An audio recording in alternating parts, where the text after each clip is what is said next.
con el examen. Bien. Esto implica que ustedes tienen un alto peso en tareas y notas de seguimiento, por tanto, tomen en cuenta esto, no está bueno que pierdan ninguna calificación. ¿Alguna pregunta, alguna inquietud hasta este momento, mis estimados? No. Bien. Vamos a seguir avanzando, entonces. Ustedes tienen dos condiciones para aprobar la asignatura. Las dos condiciones que se tienen que cumplir es, la primera, que cumplan un mínimo de 80% de asistencia a clases. Como he dicho, ustedes tienen 16 semanas de clase y necesitan acreditar 80% de asistencia.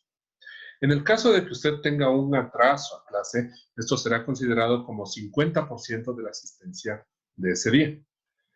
El reglamento de la universidad establece que usted tiene hasta 10 minutos para ingreso normal a clase. Bueno, podemos considerar que podría haber algún fallo en la conexión o algo y quizás se demore usted un poco más en conectarse, pero ya si se demora más de un tiempo prudencial, ya si llegó a los 20 o 30 minutos de iniciar clase, ya esto se considerará un atraso e implica 50% de asistencia.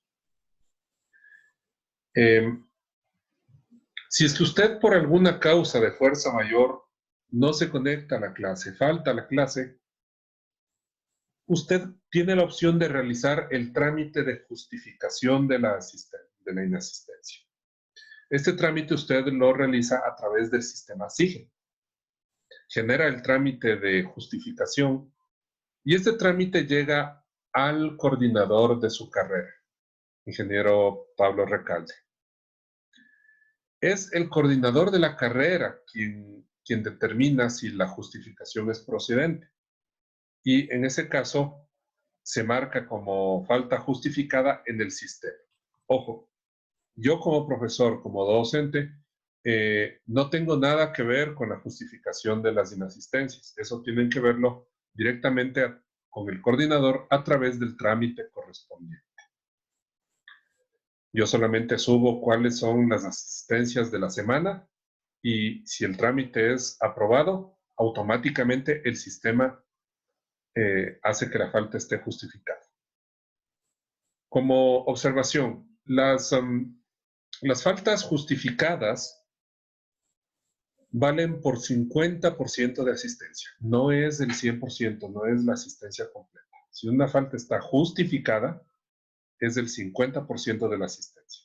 Si la falta no está justificada, entonces es del 0%, es una inasistencia en la clase. Usted tiene oportunidad de realizar el trámite de justificación hasta 7 días luego de ocurrir. Esto quiere decir que si usted no asiste a una clase de hoy día martes, usted tiene máximo hasta el día lunes de la próxima semana para realizar el trámite de justificación de la inasistencia.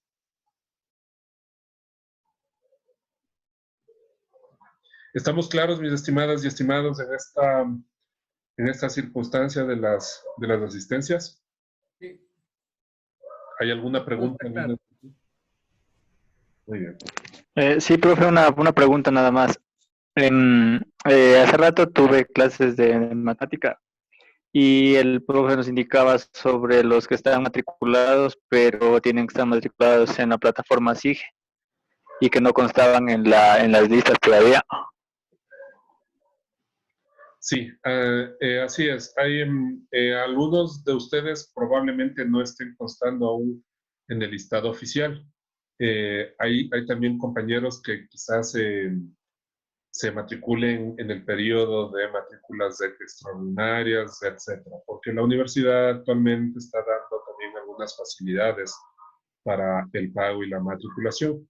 Entonces esperamos que en estos días también hayan algunas matrículas adicionales.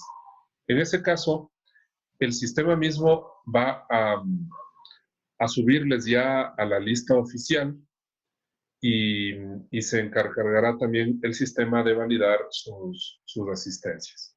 De todos modos, ya cuando haya una lista más completa, yo también voy a revisar las asistencias y las voy a cotejar con el registro que yo llevo, para que no haya ningún problema al respecto. Bien. ¿Hay alguna otra pregunta, alguna otra inquietud, mis estimados?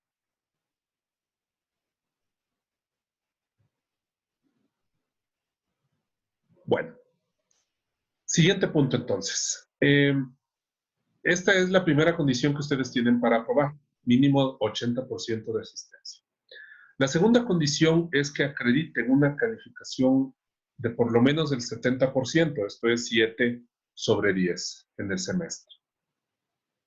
Como ya les he dicho, de ese puntaje, 60% son notas de seguimiento, 40% son notas de examen. En el caso de que usted no llegara a acreditar el mínimo de 7, usted no llega a 7, pero alcanza un mínimo de 5 puntos, o sea, está entre 5 y 7, usted tiene la oportunidad de dar el examen complementario. En el examen complementario, usted debe sacar un puntaje mínimo de 8 puntos sobre 10 para aprobar. Y con esto aprobaría el semestre. Si es que saca una nota inferior, el semestre no está aprobado. De igual forma, si es que usted en el semestre llega a una puntuación inferior a 5 puntos, en cambio ahí usted no tiene ya ni siquiera oportunidad de rendir el examen complementario, sino que directamente el semestre ya no está aprobado. ¿Alguna pregunta, alguna inquietud, mis estimados, con respecto a las calificaciones, al examen complementario, a las notas finales? ¿Ninguna? Bueno. Esto entonces con respecto a cómo vamos a llevar nosotros nuestro semestre.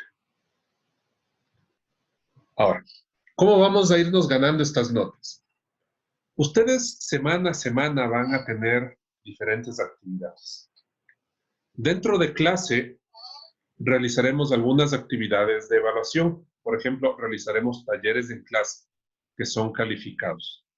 En caso de que usted no asista a clase, pues no tendrá la calificación de la evaluación realizada en esa clase, por ejemplo, un taller o un cuestionario. Entonces, por favor, asistan a clases, no pierdan clase porque aparte de que pierde porcentaje de asistencia, está perdiendo calificaciones de las actividades que haremos aquí. Si es que usted no asistió a clase, luego ya no hay oportunidad de recuperar un trabajo que se hizo durante esa clase. Y es más, hay algunas actividades que podríamos hacerlas al inicio de la clase, como por ejemplo, un pequeño test muy rápido de 10 minutos sobre los temas vistos en la clase anterior, 3 o 4 preguntas rápidas. Y esto será al inicio de la clase. Si es que usted llegó atrasado y ya se incorporó a la clase luego de que ya hemos hecho esta evaluación, pues usted ya no tiene esa evaluación. Entonces, por favor, seamos puntuales para que aprovechemos todo lo que se realiza en la clase.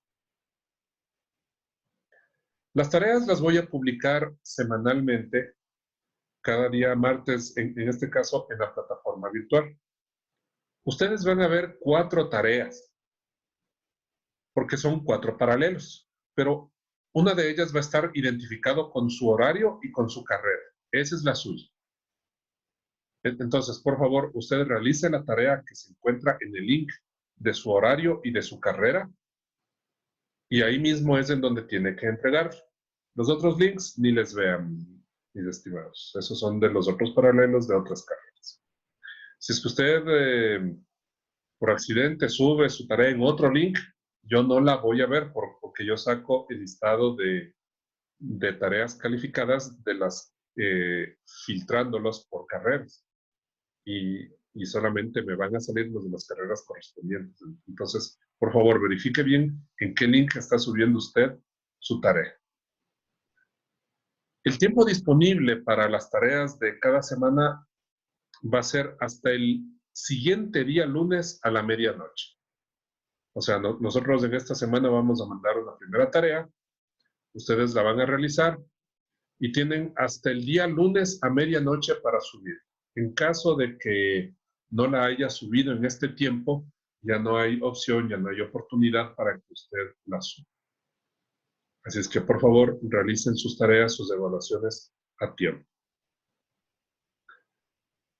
Va a estar ya disponible, como les indicaba, la tarea ya esta noche, ya más tarde a las 10 de la noche. No existe oportunidad de entregas tardías. Las tareas que yo les envío no son largas, no son excesivamente largas. Yo entiendo perfectamente que ustedes tienen tareas de otras materias, otras actividades. No son para que ustedes se pasen días haciendo una tarea. Son tareas muy puntuales, pero tienen que estar bien hechas, mis estimados. En cada tarea van a estar perfectamente claras las indicaciones de qué se pide y cómo se pide, y en qué formato se pide y todo. Todo eso es parte de su calificación. Incluso el formato en que usted la envíe. Por ejemplo, la tarea de esta semana tienen que enviarla en formato PDF. Que ustedes la envíen en el formato correcto, solicitado, es también parte de su calificación. Bien. Aparte de eso, como les he dicho, tendremos las diferentes actividades que haremos dentro de cada clase. Semanalmente va a estar publicado el material, los documentos, los links que necesitemos para trabajar en esa clase. En esta clase, por ejemplo, está publicadas las diapositivas que necesitaremos. Está publicado también un video que ustedes deben verlo como parte de su trabajo autónomo. Y todo el contenido de lo que yo les pongo ahí disponible, videos, documentos, etcétera, es también material de clase que usted tiene que ver, usted tiene que entender, porque también eso es evaluable. No solamente lo que hablemos aquí adentro de clase, sino lo que está en el material que yo les pongo disponible. ¿Estamos claros en eso, mis estimados? ¿Hay alguna pregunta, alguna duda? Sí, profe, tengo una duda. Listo. Listo. ¿Hay libros que usted sube a la plataforma de la biblioteca virtual o no? ¿O que están en la plataforma de la biblioteca virtual? Ustedes como estudiantes tienen acceso a la biblioteca virtual de la universidad. Ya les han de haber enviado o les van a enviar ya el usuario con el que pueden conectarse directamente a través de la web de la universidad. Ahí tienen ustedes acceso a toda la biblioteca digital. Hay libros digitales que usted puede bajarse total o parcialmente, o en último caso siempre puede consultarlos ahí directamente en línea. La bibliografía que hay para las asignaturas está disponible para ustedes en la biblioteca, y también si hay algún otro material externo que necesitemos, pues yo les voy a ir poniendo los links correspondientes en la plataforma virtual para que ustedes accedan al material que necesitamos. Ya. Claro, porque mi consulta era acerca de que intenté ingresar a la biblioteca virtual con el manual que nos enviaron, pero no es posible acceder a esa biblioteca. ¿Qué mensaje salió? Como que no hay usuario, como que si no estuviera el usuario. Que el usuario no está registrado. Exactamente. Ni Mm, usuario, ni igual poniendo mi correo electrónico que está registrado en la universidad, nada. Ya, ¿a usted le enviaron quizá los mails y números de contacto para consultas? No me enviaron, profe. Si usted tiene, nos facilita, sería mejor. Bien, ya voy a buscar esa información para ponerles disponibles también ahí en la plataforma, para que ustedes se comuniquen con las personas correspondientes en caso de que tengan este tipo de inconvenientes, para que solventen cualquier duda. Listo, gracias, profe. ¿Hay Otra alguna pregunta, otra profe. inquietud? Cuénteme. En este caso le puse play al video, pero nunca se cargó. ¿A cuál video? ¿Al que está disponible en la plataforma? Exacto, el que está en la semana 1. Quizá hay algún problema de conexión. Este es un video que está en YouTube directamente. Ya. Si es que le hace clic ahí, va a abrirse ahí directamente en la ventana, o si no, puede hacerle clic derecho y copiar la URL y pegar la parte en otra pestaña para que se abra directamente en YouTube, en caso de que haya algún problema. Ya. Gracias. ¿Si es también alguna otra inquietud, señores? Bueno, vamos a ir avanzando entonces. El contenido de esta materia es para nivelarles a ustedes en algunos aspectos básicos de la tecnología de la información. Quizá muchos de ustedes están ya familiarizados con muchos de los conceptos que vamos a ver acá, pero acá vamos a estandarizarlos, vamos a formalizarlos. Si es que usted ya estaba familiarizado con esos conceptos, pues seguramente va a reforzarlos, y si no, usted va a ir adquiriendo estos conocimientos, sobre todo lo que vamos dando en las primeras clases. Vamos a familiarizarnos con algunos aspectos de la tecnología y de la sociotecnología. Esto es la tecnología aplicada a la sociedad y también la sociedad como aliciente, como parte de los desarrollos tecnológicos. Entonces, este es el enfoque sociotecnológico, el que vamos a llevar en esta asignatura y el que llevo yo también en todas las asignaturas que están a mi cargo. El enfoque de la sociotecnología. Durante las 4 primeras clases, incluyendo esta, que es nuestra primera clase, nosotros vamos a desarrollar algunas temáticas concernientes a estos. Hoy por ejemplo, vamos a tratar acerca de los computadores, de sus elementos. Vamos a hablar mañana acerca del software libre, vamos a hablar de la generación de la información, de cómo ha evolucionado Internet, cómo se mueven los datos en Internet, etcétera. Eso vamos a tratar durante las 4 primeras clases. Vamos a hablar un poco de historia de la computación también. A partir de la 5ª clase, nosotros vamos a centrarnos en una aplicación específica de las TIC, en este caso que es las hojas de cálculo. Vamos a trabajar entonces a partir de la 5ª clase y hasta que terminemos el semestre con Microsoft Excel como una aplicación específica de las TIC y como una destreza que ustedes tienen que desarrollar, que les va a ser sumamente útil. Para facilitarnos el tema de trabajar con Excel y de aprender Excel, nosotros vamos a trabajar también con una plataforma externa a la de la universidad. Les explico esta situación.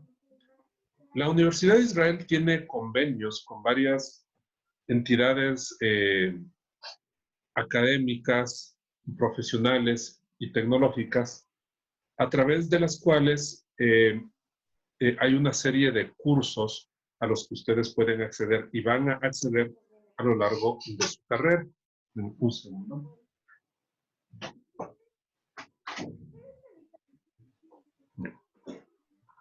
En el caso de esta materia, vamos a trabajar con una academia internacional que se llama IBEC Learn. A lo largo de su carrera trabajarán también con algunos cursos asociados a otras asignaturas con la academia Cisco. En este caso, la que nos corresponde a nosotros es la academia IBEC Learning, que es una academia internacional que ha entrado muy fuerte en Norteamérica, en la Unión Europea, y está entrando bastante en Latinoamérica también, en este caso en Ecuador a través de la Universidad de Israel.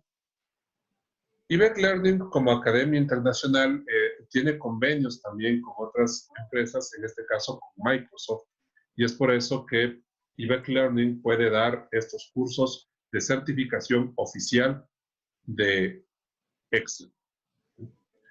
Y también los tutores de esta asignatura, en este caso mi persona, estamos validados y calificados como tutores internacionales de la Academia IBEC Learning para poder ser tutores de estos cursos con ustedes. Esto, como les digo, vamos a llevarlos desde la semana número 5. Ya les voy a dar ya cuando nos acerquemos a ese momento más información, pero ustedes van a tener un usuario para la plataforma externa de IBEC Learning, donde van a tener acceso pues a todo el material necesario para estas clases. De la clase 5 en adelante, como ya les digo. Ahí va a estar el material de estudio, va a estar material de práctica, ejercicios, videos, para que usted realice su trabajo de aprendizaje autónomo. Y también nosotros vamos aquí, como parte de la materia, a desarrollar los temas de este curso. De una manera rápida, porque el resto tiene que trabajarlo usted como su labor autónoma de la materia. De igual forma, de ahí se sacarán algunas evaluaciones y material que usted tiene que subir como taller de las clases. La gran ventaja que tenemos con este curso es que una vez finalizado, usted como parte de esta materia también va a realizar un examen de certificación internacional homologado con la Academia IBEC Learning. Este es el examen homologado que se lleva en todos los países. Y una vez que usted apruebe este examen, usted va a tener el certificado internacional. Este es un certificado físico que nos viene desde Estados Unidos con su nombre, con sus respectivas firmas y sellos y la homologación internacional. Entonces, este es un buen elemento también para que usted vaya poniéndolo en su carpeta.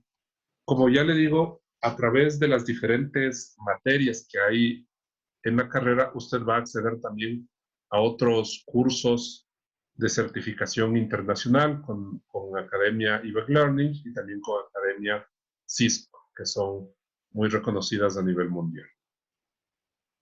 Ya eventualmente cuando vayamos llegando a este día, a esta semana, pues yo les voy a dar mayor información, vamos a hacer la inscripción, su usuario, etc. Eso con respecto a cómo vamos a llevar la materia durante este semestre, mis estimados. ¿Hay alguna inquietud, alguna pregunta al respecto de esto? Acá tenemos en el chat una inquietud. Dice, ¿ese examen tiene algún costo? Sí, sí tiene un costo. Eso ya les voy a comunicar eventualmente cuando nos pasen la información completa, pero es un costo sumamente reducido en comparación a lo que cuestan, estos cursos externamente. Creo que no pasa de $40 que les difieren en varios pagos, cuando este curso externamente tiene un costo superior a $200. Y el derecho a dar el examen, pues es el que tiene este costo. Externamente, en la Academia IBEC tiene un costo de alrededor de $200, pero ustedes como estudiantes de la universidad acceden a este curso por una fracción mínima de este precio. Ya les voy a dar toda esa información eventualmente. ¿Hay alguna otra pregunta, alguna otra inquietud, mis estimados?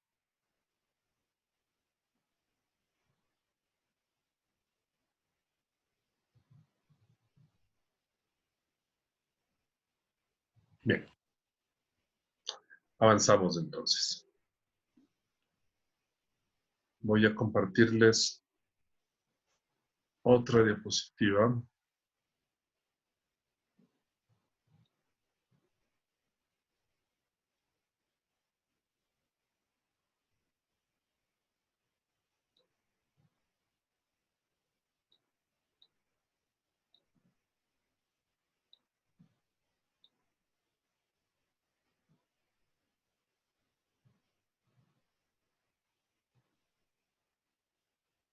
Bien.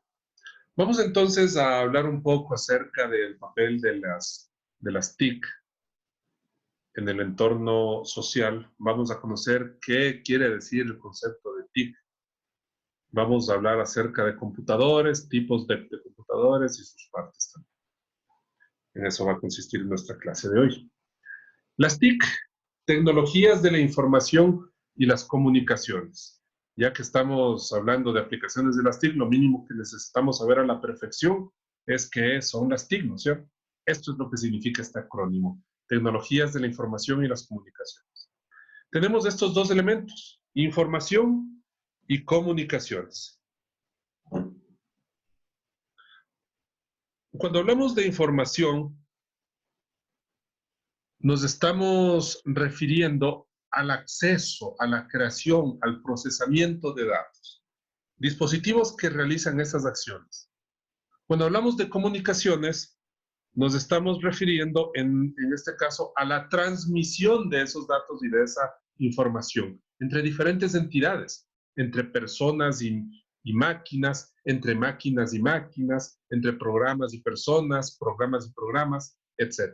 Toda esta comunicación que se da por diferentes medios electrónicos y digitales implica la comunicación. Entonces tenemos estos dos elementos en la tecnología, información y comunicaciones.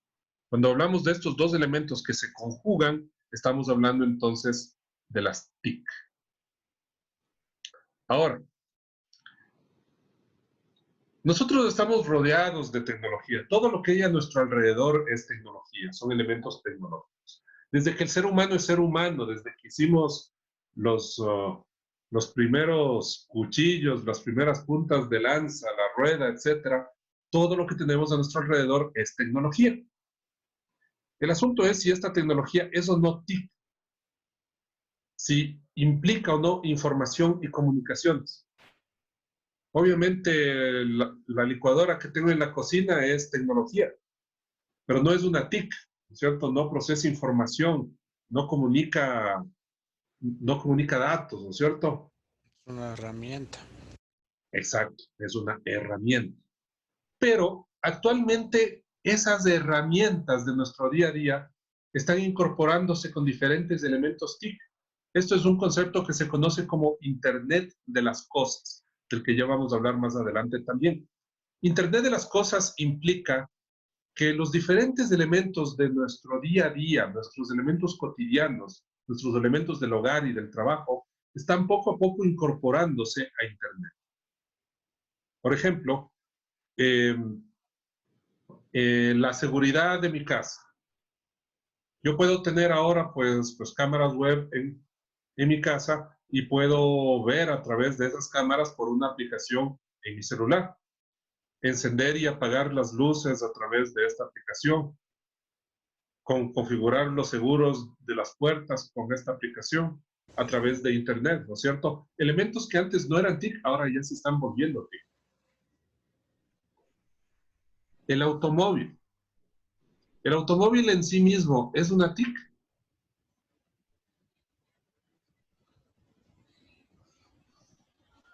Eso no es. No es porque no procesa una información. Ya, sí, el automóvil en sí mismo no lo es. Pero, ¿qué pasa ahora?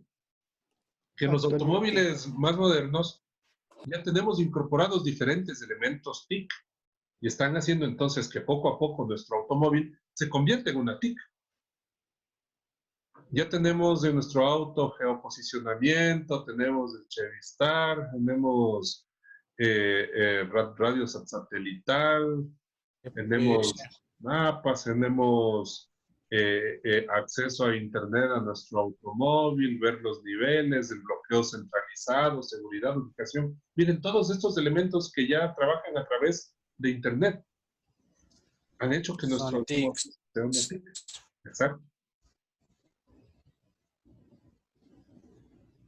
Entonces, todo esto es Internet de las cosas. Cada vez los elementos de nuestra cotidianeidad se vuelcan hacia Internet.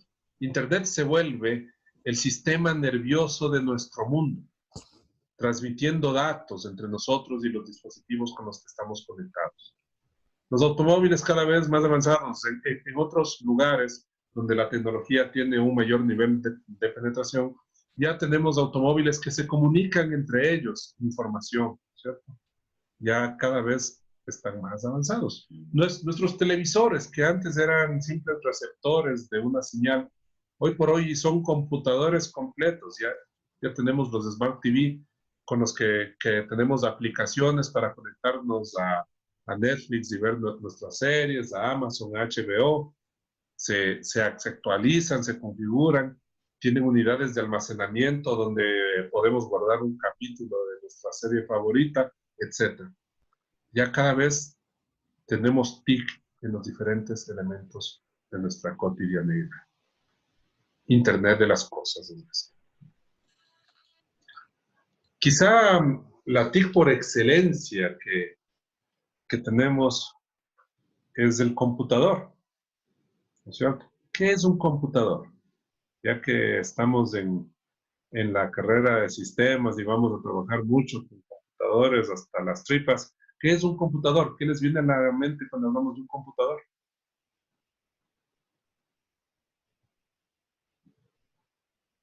Un conjunto de hardware y software. Ya, conjunto de hardware y software, claro que sí. ¿Qué más? ¿Qué más podemos decir de los computadores? Unidad de procesamiento de información. Ya, procesan información, son una unidad de procesamiento de información. Ya, miren, cuando hablamos de los computadores, efectivamente, estamos hablando del software, perdón, el software y del hardware como sistemas de procesamiento. El software lo podemos definir como el conjunto de todos los programas, procedimientos, datos que forman parte de las operaciones de un sistema de computación. Básicamente todos los programas y los datos que tenemos disponibles en los mismos. Por otra parte, cuando tenemos el hardware, hablamos de elementos físicos, materiales, que constituyen este sistema de información.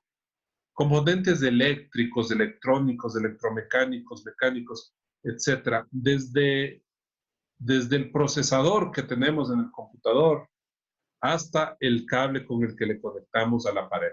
Todo eso es hardware. Todo lo Elementos externo. físicos. ¿Sí? Todo lo físico, todo lo tangible. Todo eso es hardware. Exacto. Incluso elementos internos que tenemos dentro de los keys de nuestro computador también son hardware. Todo eso. Hasta los cables de red que tenemos ahí cruzando los techos de las oficinas. Todo eso es hardware. Entonces no nos perdamos sobre lo tangible y lo intangible. El hardware y el software. Cuando hablamos de software, nosotros tenemos tres tipos fundamentales. Software de sistema, software de programación y software de aplicación. Vamos a ir analizando cada una de estas categorías. Por favor, voy a pedirles que me esperen un minuto como mientras resuelvo aquí un pequeño tema. Por favor, no salgan de línea. Vuelvo en un minuto.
Bien, muchas gracias. Continuamos.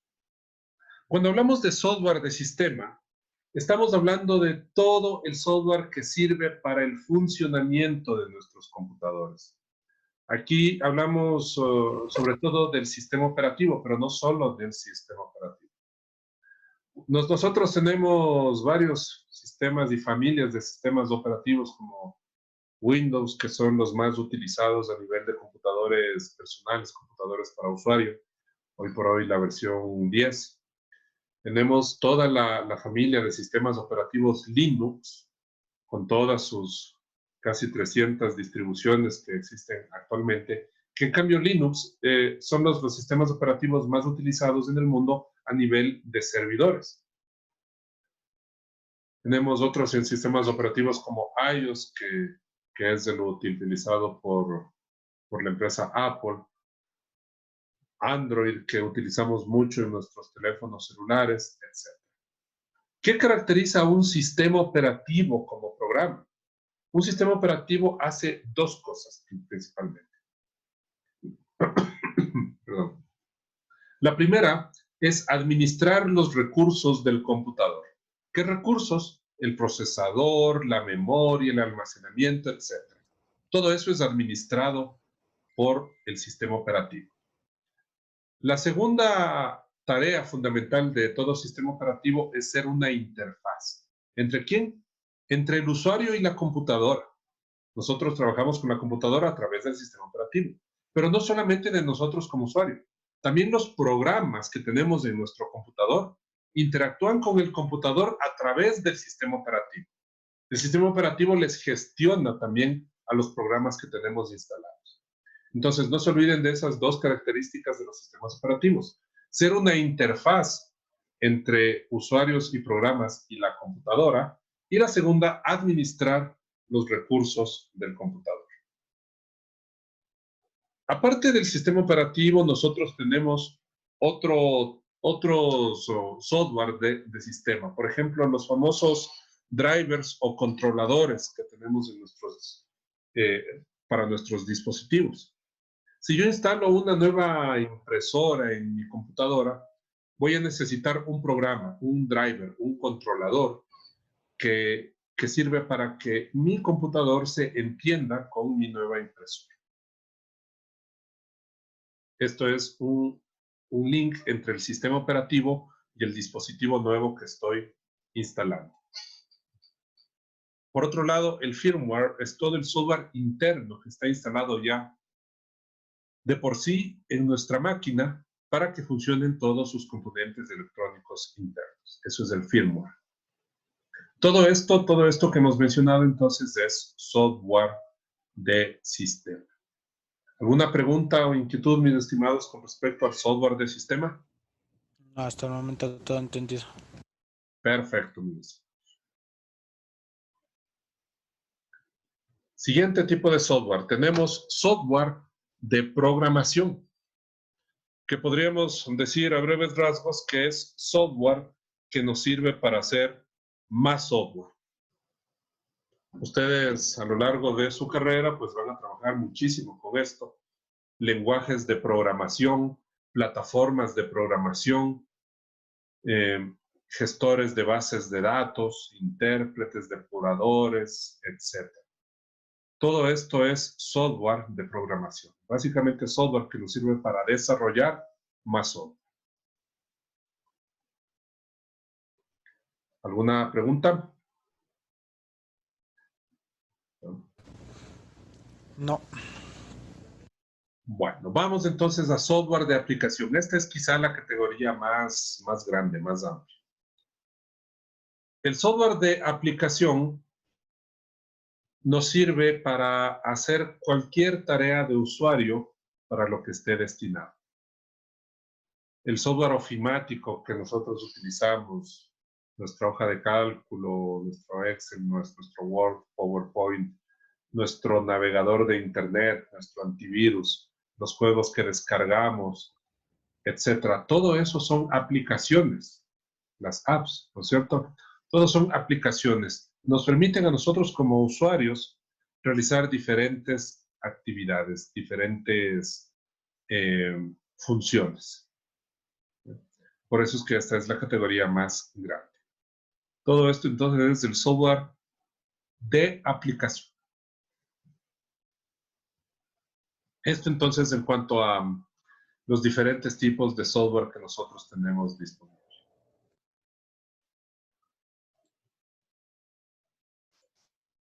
Lo cual nos lleva entonces a hablar de los computadores en sí mismos.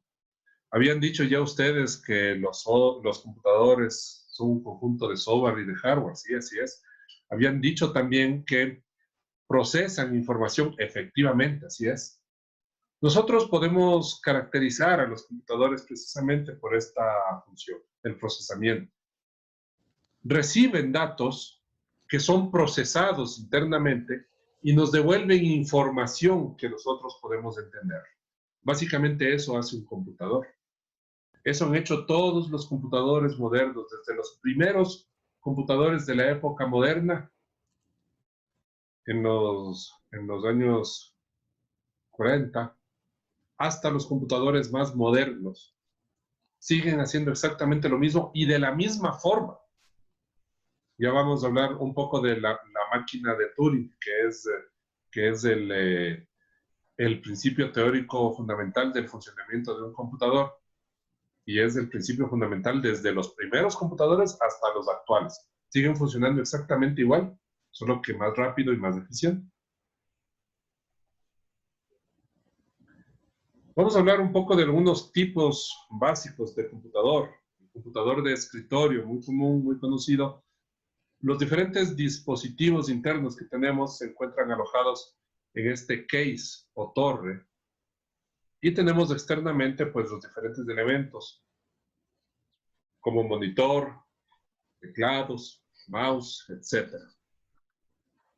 Una variación de este tipo de computador de escritorio pues son los famosos all-in-one o todo en uno, que incorporan ya todos los elementos del case dentro de la misma caja que incorpora la pantalla, y así son mucho más compactos y prácticos. Quizá una de las grandes desventajas que tenemos en este tipo de dispositivos es que si se daña algo, tenemos que mandar a reparación todo el aparato. No es como acá, que si tengo un daño en el monitor, por último cambio el monitor y listo. Acá si se me daña la pantalla, tengo que llevar todo el aparato para que cambien toda la pieza. Entonces, bueno, ventajas y desventajas de los diferentes elementos tecnológicos que tenemos. Siguiente tipo de computador, tenemos los computadores portátiles o laptops. Se caracterizan por su movilidad. Tienen altas prestaciones. Generalmente las laptops actuales no tienen nada que envidiar en prestaciones, en eficiencia, en recursos a los computadores de escritorio que tenemos. Son mucho más compactos, livianos, y su característica de movilidad está dada también por la presencia de una batería de ion litio, generalmente, que le da cierta autonomía al computador.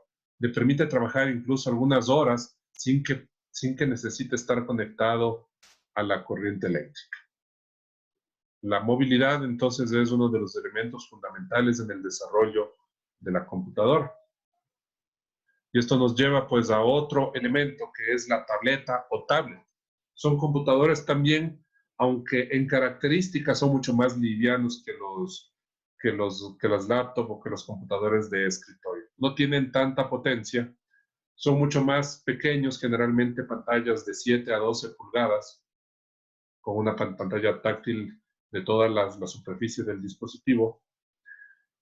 No están hechos para trabajo pesado, no soportan este tipo de software, pero sí para trabajo liviano, como para trabajar en edición de un documento, ver videos, escuchar audio, navegar en Internet de manera general, etc.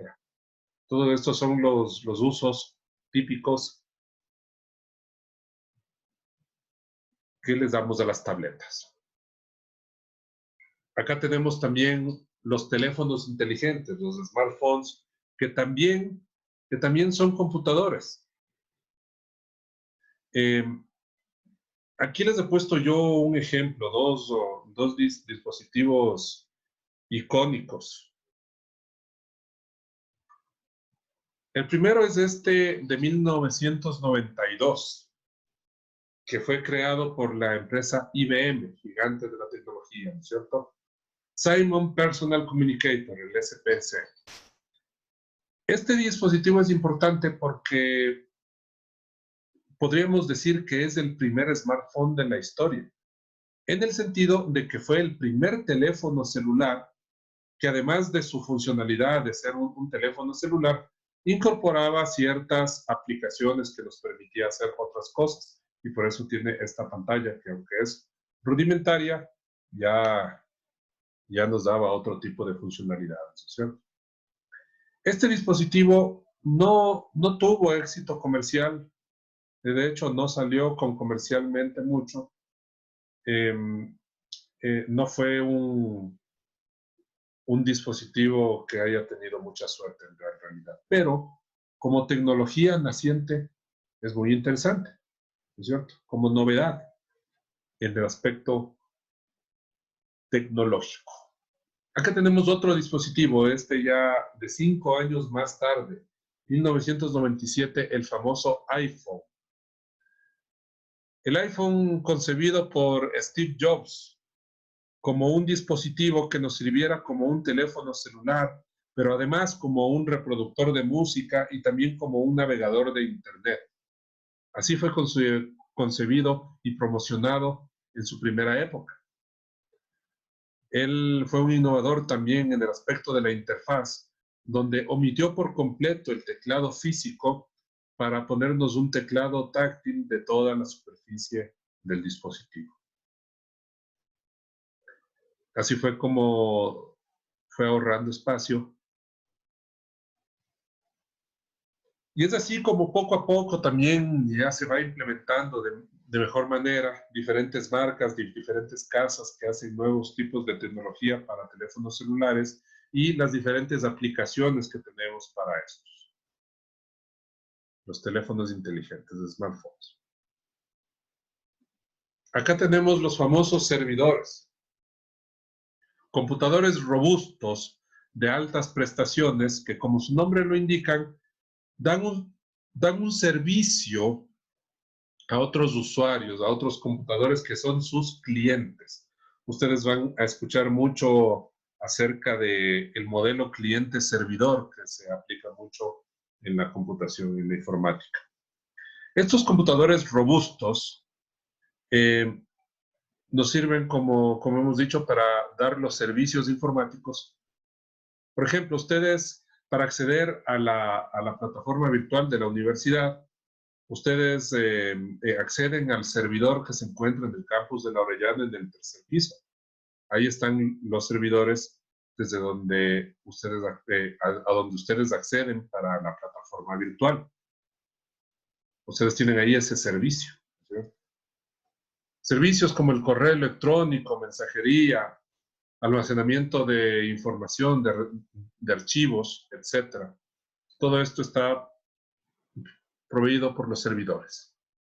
Cuando ustedes acceden a diferentes servicios web, mapas en línea, búsquedas, por ejemplo, hacen una búsqueda en Google, ustedes están accediendo a los servidores de Google donde se hacen este tipo de consultas. Imagínense la cantidad enorme de capacidad de procesamiento que necesitan los servidores de Google para procesar los millones y millones de consultas que se generan segundo a segundo.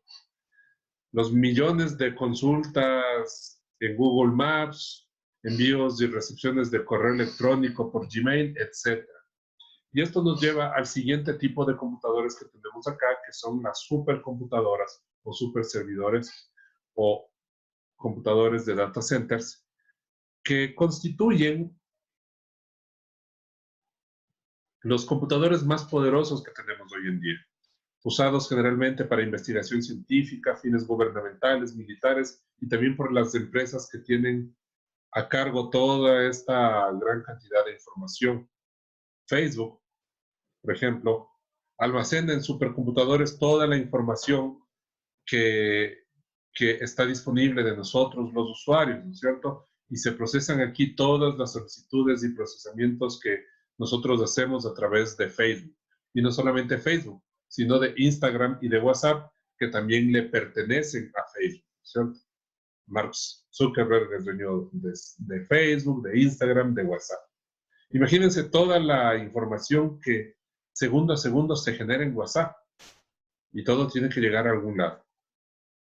Un problema con los supercomputadores es su consumo energético. Todo computador consume energía y gran parte de esta energía es para refrigeración. Es por esto que sus computadores lo sienten calientes y tienen ventiladores que disipan ese calor, ¿no es cierto? Para que no se vaya a dañar, para que funcione adecuadamente. Imagínense si ese calor es generado por estas computadores de escritorio. Imagínense todo el calor que será generado por una supercomputadora. Y la verdad es que son máquinas ineficientes en cuanto a consumo energético. Porque el 70% de la energía que consumen estos supercomputadores está destinado a refrigerarlos. Y solamente el 30% es utilizado para su fin principal, que es procesar datos. Es por eso que son ineficientes. Otro ejemplo de una máquina ineficiente es el automóvil, por ejemplo, para entender este concepto de máquinas energéticamente ineficientes. ¿Por qué un automóvil es una máquina energéticamente ineficiente? ¿Quién me puede contar? ¿Quién se imagina el por qué? Más es a través del combustible fósil que funciona, que a través de la batería son para simples cosas. ¿Ya? Por el combustible que usa, pero no solamente por el tipo de combustible, que también hay autos eléctricos ya, y también siguen siendo ineficientes. Menos ineficientes, pero siguen siendo ineficientes. El asunto es, ¿para qué usan su energía? Por ejemplo, Procesar. a ver, vamos a imaginarnos un ejemplo. Yo tengo un carrito, yo tengo un automóvil, tengo un Chevrolet Scion. ¿Para qué uso yo mi automóvil? Uso para movilizarme yo, quizá alguna vez un pasajero, quizá alguna vez algo de carga, unas compras que yo haga en el supermercado, etc. Yo le uso para eso, ¿no es cierto? Para mover el peso mío de mi pasajero y de mi carga. Para eso necesito el automóvil. Pero el peso mío en comparación al peso del automóvil es mínimo, ¿no es cierto? Entonces, notemos que gran parte de el combustible que quema su automóvil es para mover el mismo automóvil. Es para mover todo la mole de peso del automóvil. Y solamente una fracción de ese combustible se usa para moverme a mí y a mi pasajero y a mi carga. Por eso es que decimos que es una máquina ineficiente el automóvil, ¿cierto? Pensemos en eso. Y es por eso que estos supercomputadores siguen siendo máquinas ineficientes. Igual, porque el 70% de la energía que usan no es para procesar datos, es para mantenerles fríos. Hay algunas soluciones que se han venido viendo a este problema. Google, por ejemplo, está instalando centros de datos junto a ríos y lo que hace es instalaciones hidráulicas que desvían el cauce del río, pasan por el sistema hidráulico de refrigeración del data center, enfría el agua del río, los computadores, y sale por el otro lado a través de una planta de tratamiento de agua. Sale otra vez del cauce del río. Miren qué interesante esto que andan haciendo. Otra solución que en cambio está viendo Microsoft es poner estos data centers dentro de cápsulas grandotas que sumergen en el océano, en zonas gélidas del océano, para que sea el océano gélido el que los enfríe constantemente. Miren estas soluciones tan curiosas que se van dando para optimizar el uso energético, ¿sí? Bien, ¿alguna pregunta, alguna inquietud, mis estimados, con respecto a los tipos de computadores? ¿Alguna inquietud? Preguntas, curiosidades, traumas emocionales, mis estimados, cuéntenme. No, sí está claro el tema de los distintos Ahora, claro. Perfecto. computadores que existen.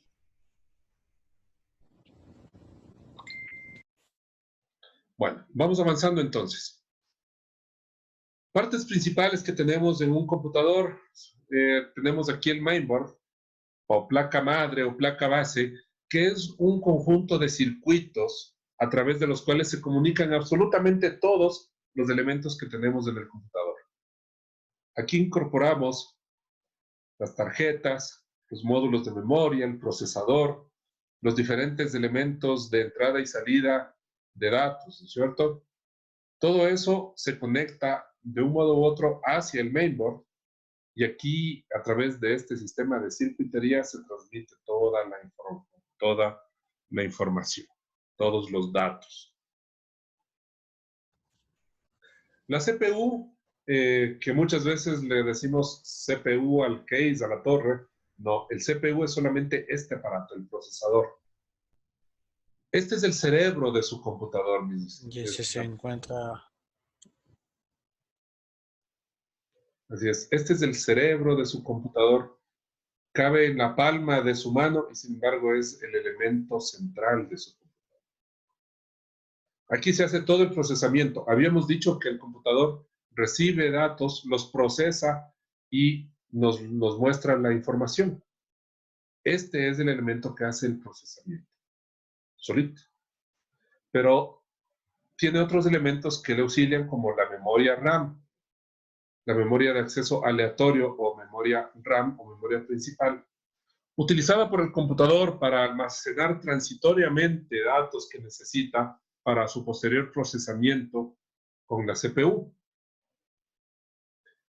Estos dos elementos, el procesador y la memoria RAM, son dos de los principales elementos que le dan su rendimiento al computador.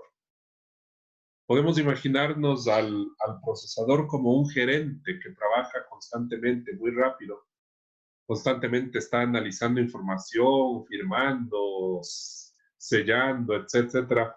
Hace su trabajo. Y podemos imaginarnos a la memoria RAM como el asistente de este gerente, que es quien está llevándole los documentos para que analice, trayendo los que ya analizó, dejándole toda la información que necesita, etcétera. Entonces, es esta dupla la que le da rendimiento al computador. Si es que yo tengo un excelente procesador, pero una memoria que no le da rápido lo que necesita, se vuelve lento. O por el contrario, si es que yo tengo una excelente cantidad de memoria, pero el procesador no se da abasto con todo lo que la memoria puede hacer, también tengo un computador lento.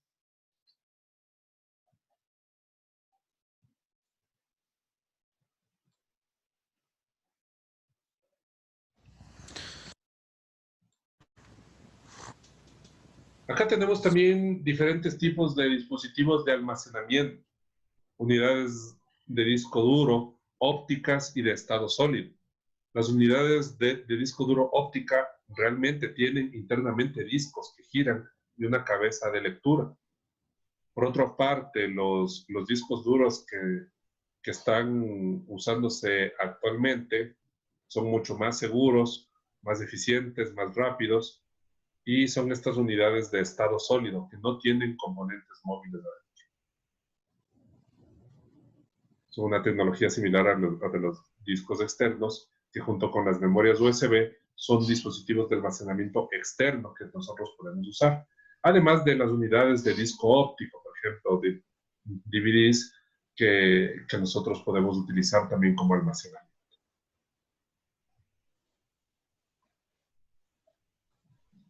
Tenemos tarjetas de expansión, diferentes tarjetas que nosotros le podemos incorporar a nuestro computador, a nuestro dispositivo, para que tenga diferentes funcionalidades.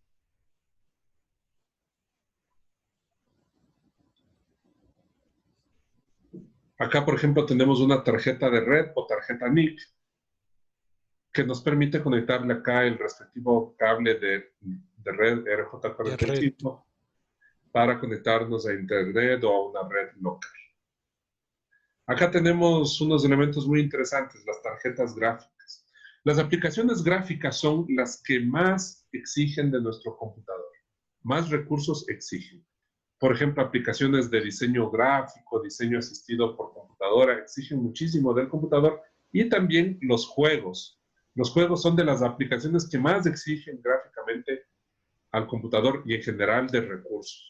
Es por eso que los computadores gamer Son unos computadores con características tremendamente buenas. Y también incorporan una buena tarjeta gráfica. La tarjeta gráfica incorpora un procesador adicional, exclusivamente para el uso de los gráficos. Es por eso que incluso este procesador adicional tiene su propio ventilador, su propio sistema de refrigeración exclusivo para el procesamiento de la tarjeta. Miren, acá tenemos una tarjeta que tiene incluso 3 ventiladores para soportar toda la cantidad de calor que genera.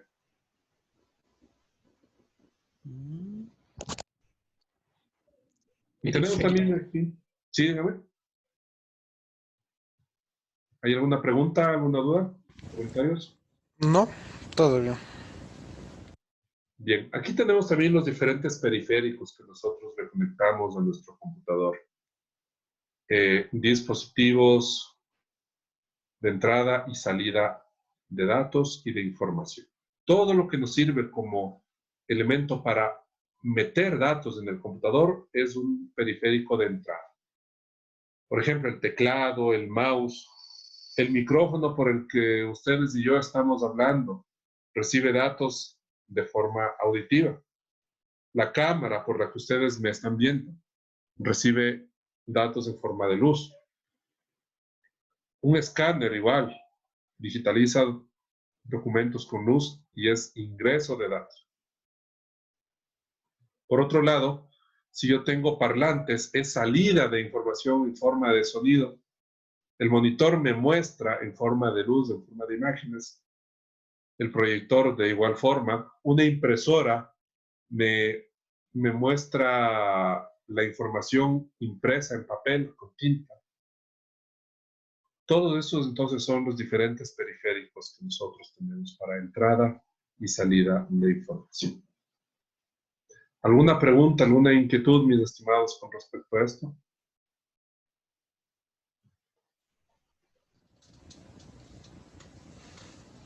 Sí está claro la explicación. Bien, muchas gracias. No se olviden, por favor, en todo momento ustedes pueden hacer sus preguntas, inquietudes, comentarios a través del audio o a través del chat. Bien. Ustedes tienen para esta semana entonces disponible ya una tarea. Ya les voy a poner disponible para ustedes. En este momento está para otros paralelos, pero ya voy a ponerles disponible para ustedes también su tarea. Como habíamos indicado, no se olviden que la tarea tiene que ser entregada máxima hasta el próximo día lunes a medianoche. En este caso es una tarea que consiste en comparación de elementos de tecnología. Ustedes van a comparar algunos dispositivos y van a hacer un análisis. Ese análisis, pues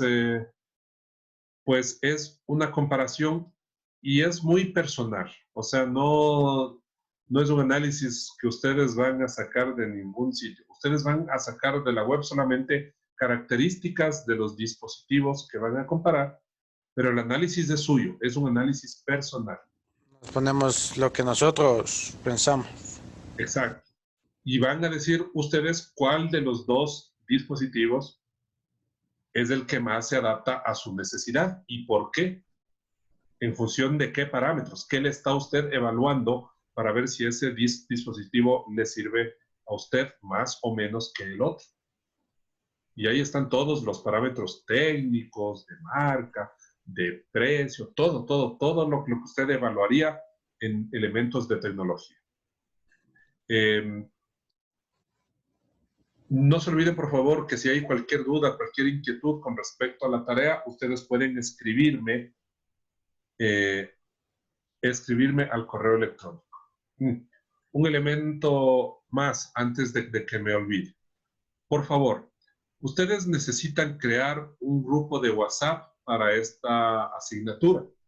Entonces, por favor, voy a pedirles que ustedes empiecen a intercambiarse teléfonos a través del chat para que hagan ya su grupo y puedan intercambiarse la información. Para la próxima semana ya tiene que estar creado este grupo de WhatsApp. No me van a integrar a mí en el grupo de WhatsApp. Ese grupo es suyo. Cualquier persona lo puede crear. Sí. Ustedes elijan, ustedes salga alguien ahorita con la iniciativa y empiecen a trabajar. ¿Les parece que lo cree yo? Sí, no hay Sí, no problema. hay ningún problema. Ya enviamos Ya. los números por el chat para Por que favor. te agregues, por favor. Ya. Muy bien. Y no, el nombre. Le hice otra consulta vía DC en el video que estaba ahí en la plataforma.